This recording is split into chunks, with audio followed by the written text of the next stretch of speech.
Assalamualaikum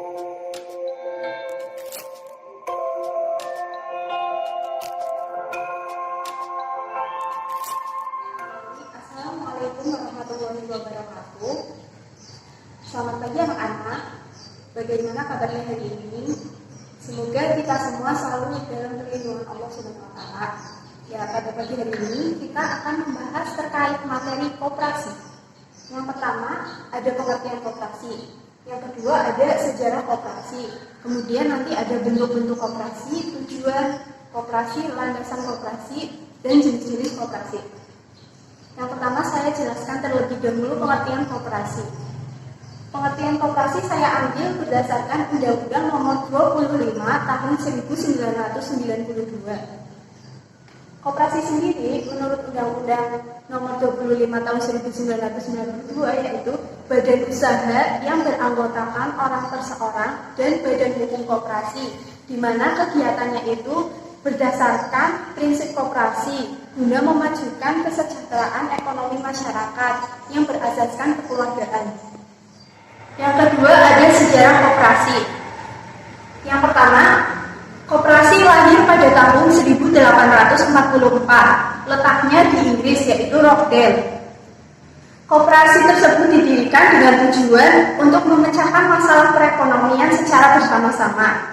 Kemudian yang kedua, pada tahun 1895, koperasi lahir di Indonesia, yaitu yang didirikan pertama kali oleh Raden Ngabei Arya Wirya Atmaja. Koperasi yang dibentuk tersebut adalah Bank Simpan Pinjam atau yang sekarang dikenal dengan Koperasi Simpan Pinjam. Selanjutnya, pada tahun 1908, Budi Utomo juga mendirikan sebuah koperasi, di mana koperasi tersebut bertujuan untuk memenuhi kebutuhan rumah tangga yang dikenal dengan koperasi konsumsi. Kemudian yang keempat, pada tahun 1930 dengan berkembangnya koperasi-koperasi maka didirikan sebuah jawatan koperasi. Kemudian selanjutnya pada tahun 1933 telah diterbitkannya peraturan perkoperasian. Selanjutnya pada tanggal 12 Juli 1947 diadakannya Kongres Koperasi se-Jawa pertama kali, letaknya di Tasikmalaya. Kongres tersebut membahas tentang pembentukan sebuah organisasi koperasi yang dikenal dengan Sentral Organisasi Koperasi Rakyat Indonesia. Kemudian pada tanggal 15 sampai 17 Juli 1953 diadakannya kongres yang kedua, yaitu letaknya di Bandung, di mana kongres tersebut membahas tentang perubahan nama organisasi yang tadinya Sokri menjadi DKI atau Dewan Koperasi Indonesia. Dan yang terakhir, pada tahun 1992 lahirlah Undang-Undang Nomor 25, yaitu Undang-Undang tentang Perkoperasian. Sebelumnya, undang-undang ini pernah diganti pada tahun 2012, yaitu Undang-Undang Nomor 14 tahun 2012. Akan tetapi, undang-undang tersebut bertentangan dengan Undang-Undang Dasar 1945 sehingga dibatalkan oleh Mahkamah Agung. Dan yang diberlakukanlah kembali undang-undang yang terdahulu, yaitu Undang-Undang Nomor 25 Tahun 1992. Selanjutnya saya jelaskan landasan koperasi. Koperasi di Indonesia berlandaskan pada Pancasila dan Undang-Undang 1945, serta koperasi memiliki asas kekeluargaan. Selanjutnya di sini ada tujuan koperasi. Nah, tujuan koperasi itu apa sih? Tujuan koperasi bukan untuk mencari keuntungan, akan tetapi tujuan koperasi adalah mensejahterakan anggota pada khususnya dan mensejahterakan masyarakat pada umumnya. Serta koperasi sendiri juga ikut serta dalam membangun tatanan perekonomian nasional guna mewujudkan masyarakat yang adil dan makmur.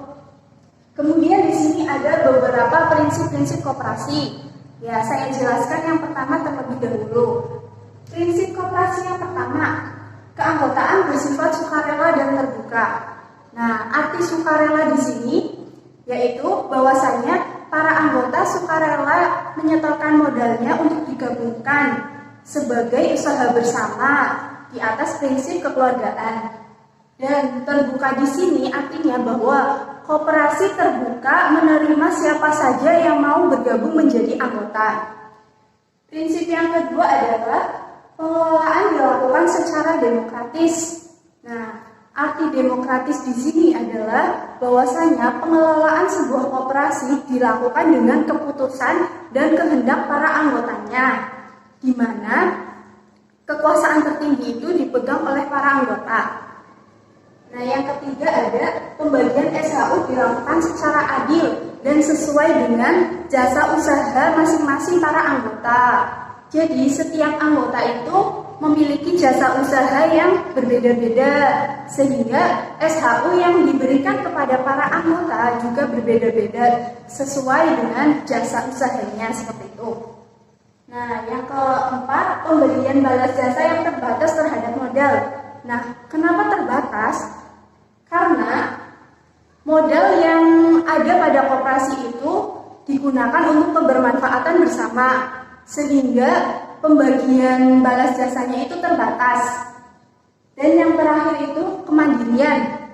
Arti kemandirian di sini yaitu bahwasanya koperasi merupakan sebuah badan usaha yang mampu berdiri sendiri tanpa bantuan orang lain, di mana pengelolaannya dilakukan secara mandiri oleh anggotanya. Selanjutnya di sini ada bentuk-bentuk koperasi. Bentuk koperasi di sini yaitu berdasarkan Undang-Undang Nomor 25 Tahun 1992 ada dua. Yang pertama koperasi primer dan yang kedua koperasi sekunder. Nah, sebelumnya saya jelaskan terlebih dahulu apa sih itu koperasi primer. Koperasi primer merupakan koperasi yang didirikan dan beranggotakan orang seorang dan minimal anggotanya adalah 20 orang.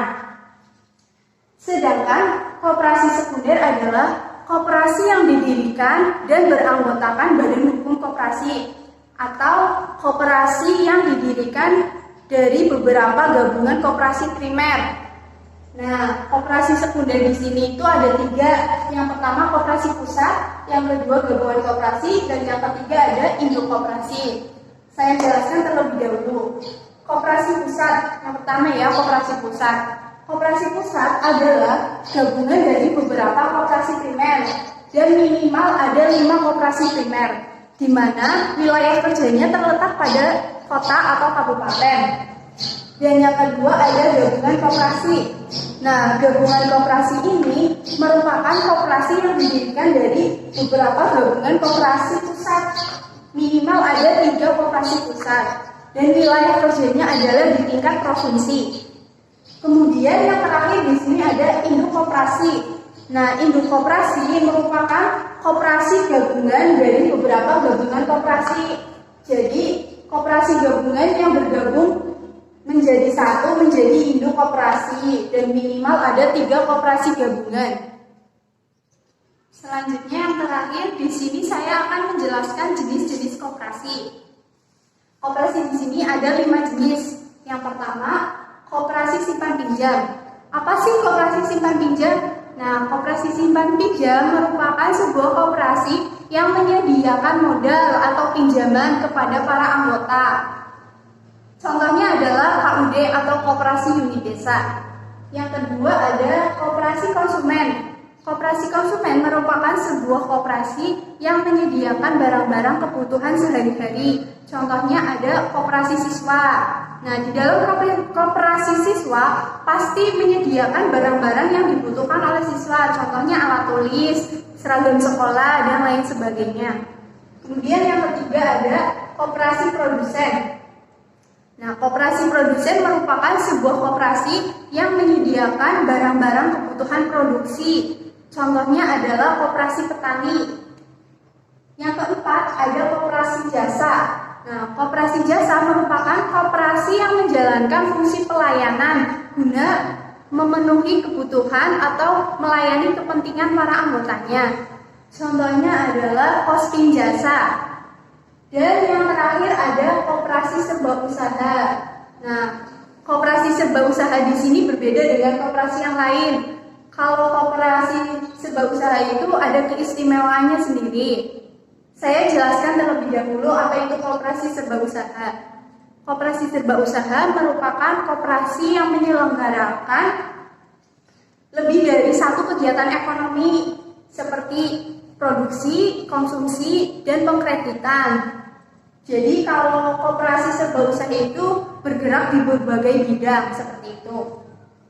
Ya, sekian materi dari saya pada pagi hari ini. Semoga bermanfaat. Apabila ada kesalahan mohon dimaafkan. Wabillahi taufiq wal hidayah. Wassalamualaikum warahmatullahi wabarakatuh.